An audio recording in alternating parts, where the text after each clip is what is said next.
Germantown Multi Speciality Hospital, Dr. Mir Jawad Zar Khan, National Award winner, Senior Orthopedic Surgeon and Director of Germantown Multi Speciality Hospital। इनके साथ most senior and world experience doctor की team आपकी खिदमत में रहेगी।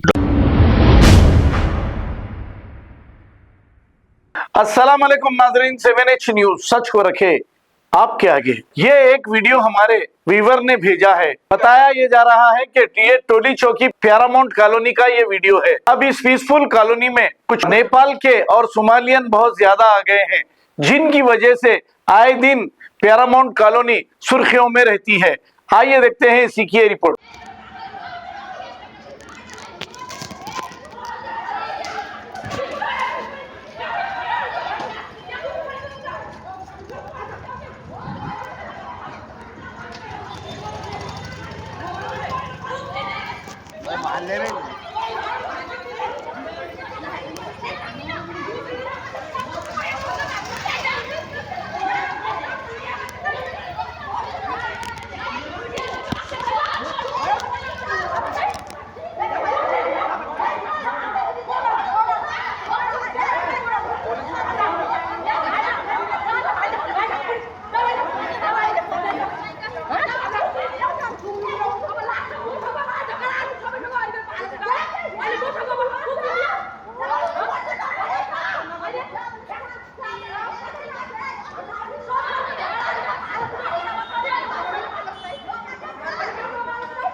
Germantown Multi Speciality Hospital, Dr. Mir Jawad Zar Khan, National Award winner, Senior Orthopedic Surgeon and Director of Germantown Multi Speciality Hospital। इनके साथ most senior and world experience doctor की team आपकी खिदमत में रहेगी। Doctor Wasif Azam, doctor Bharvi Chandori, senior cardiologist और दीगर specialist doctor की टीम खिदमत अंजाम दे रही है। Robotic surgery, advance cath lab, MRI, operation theatre, ICU, 2D ultrasound and pathological laboratory की 24 घंटे इमरजेंसी सर्विस के साथ अपने तमाम अमराज का मुकम्मल इलाज करवाइए। Germanten multi speciality hospital, opposite to pillar number 150, Attapur, Hyderabad. खबर है शहर की, खबर है गाँव की, खबर है सारी दुनिया की। 7H न्यूज पसंद आए तो लाइक कीजिए, शेयर कीजिए और सब्सक्राइब करना ना भूले।